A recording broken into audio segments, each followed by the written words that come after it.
Армысыздар, құрметті қазақстандықтар, құрметті 4 Власинфо көрермендері. Бүгін міне мына қауіпті ауруларды алдын алу мақсатында өткізілген брифинг болды. Облыстық жаңағы эпидемиологиялық орталықтардың мамандары келіп, департаменттің басшысының орынбасары келіп, Чарапиев мырза біраз сұрақтарға жауап берді. Барлығымыз аман сау болайық, кез келген қауіпті аурулардан сақтанайық, балаларымызды сақтайық. Жалпы қоғам бұл дерттен толығымен айығып кетуіне бәріміз бірге ат салысайық. 4 Власинфо Балқаш қызы, сізге қоятын сұрағым мынандай. Мына вакцинациядан бөлек осы тұмауды, кез келген осы жаңағы осы қауіпті ауруларды алдын алу үшін бізде қандай тағы қорғану жолдары бар? Енді қорғану жолдары ол бәрімізге мәлім, ол қарапайым мына санитариялық гигиеналық ережелерді сақтау, жеке бас гигиенасын сақтау. Біз мына көп жиналатын адамдар жиналатын жерлерге барған кезде бармауға тырысу керек. Барған кезде біз ол жерде енді бетпердені қолдануымыз керек.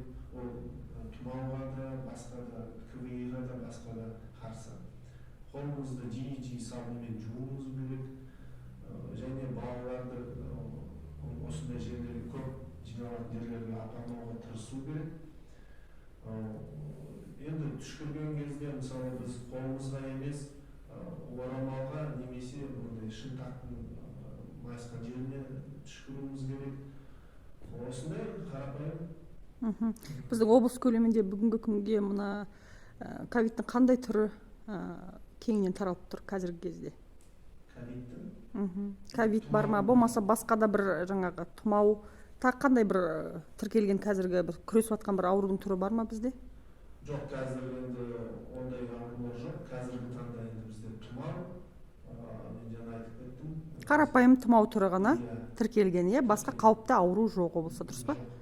Жақсы. Жалпы ондай бір Құдай сақтасын, сондай бір қауіпті ауру басталған жағдайда біздің облыстық санэпидемиологиялық станция жаңағы дайын ғой, осындай күреске? Біз кез келген ауруларға дайынбыз.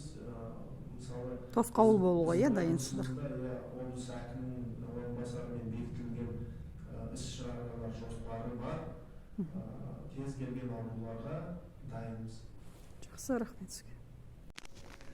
Біздің облысымызда көптеген департаменттер жұмыс жасайды ғой, енді мына әр басшыға жаңағы сын айтатын мен емес, және біздің басшылар жалпы сын көтермейді. Негізі қазақта сөз бар, сын түзелмей, мін түзелмейді деген. Бірақ біздің қазақтарда осы Жетісу облысы бәрі өкпешіл өзі. Жарайды, енді өттері үзіліп кетсе де айтуға тура келетін заттар бар. Көптеген департамент басшыларының жұмысы ақсап тұр. Облыс әкімі анау президенттен бастап тапсырманы дұрыс берсе де дұрыс орындамайтын азаматтар бар. Пыш-пыш етіп, өсек айтып, жаңағы әр кабинеттен бір кабинетке өсек тасығаннан басқа жұмыс бітірмейтін азаматтар бар. Енді оны күнделікті көзіміз көріп жүр ғой. Бір ішім ашитын мемлекет тарапынан миллиондаған ақша ала тұра, біздің мемлекетімізге бір тамшы пайдасы жоқ департамент басшылары барына кішкене ішім ашиды. Олар туралы әр уақытта біз түсіріп айтатын боламыз. Бүгін біз мына облыстық санэпидемиологиялық жаңағы департамент СЭС дейміз ғой. Мен айтар едім, осы облыс көлеміндегі департаменттің басшыларының ішінде ең бір адамгершілігі бар, шынайы жаңағы медициналық білімі өзіне сәйкес жұмыс жасап жатқан департаменттің басшыларының бірі сол Сыдыманов Ерғали Жақсыбекұлы. Енді барды бар, жоқты жоқ деп айту керек. Шын мәнінде халыққа жаны ашып жұмыс жасайды. Сол кісінің жұмысы мен үнемі көрем, бірақ ол көп жерде айтылмайды, көп жерде көрінбейді. Біз қазақ әр кезде біреуді жамандауға дайынбыз. Бірақ жалпы объективті түрде қарайтын болсақ, мен қаншама жаңағы санитарлық нормаларға сәйкес көптеген жұмыстарды аудандарды аралаймын. Негізі бұл жағынан бізде шынымен де бәрі дұрыс. Енді облыстық жаңағы денсаулық басқармасының кей жері ақсап жатса, бұл СЭС жағынан әзірге ақсау көрген жоқпын. Көріп жатсам оны да айта жатармыз. Бүгінгі күнге ең бастысы мына аурулардың қауіпті аурулардың алдын алып жатқан екенбіз. Бүгін ол сұрақты да қойып қайттым. Ең бастысы бәріміз ауырмай, сол қауіпті ауруларды болдыртпай, барынша қоғам болып бірге күресіп, бірге жұмыс жасайық.